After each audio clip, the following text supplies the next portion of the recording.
I have a 2017 Kia Sportage here, and in this video I'm going to show you how to check the radiator fluid level.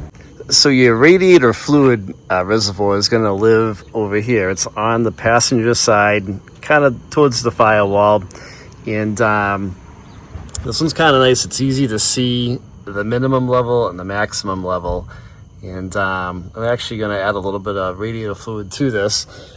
And the way that you do it is you can take the cap off like this.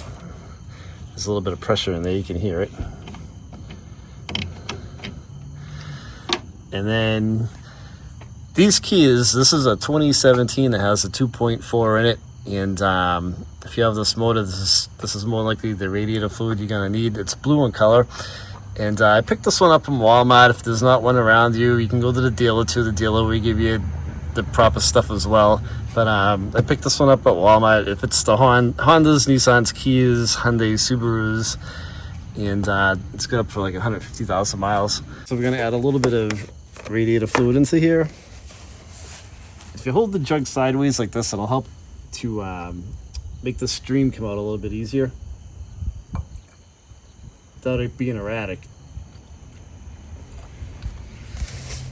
Right, I'm right up to the proper level.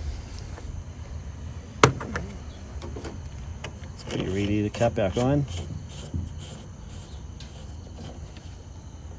You should be good. Hey, thanks for checking us out. If you guys have any questions, leave a comment. I will reply back to you. Don't forget to subscribe to the video, and thanks for checking us out. Take it easy.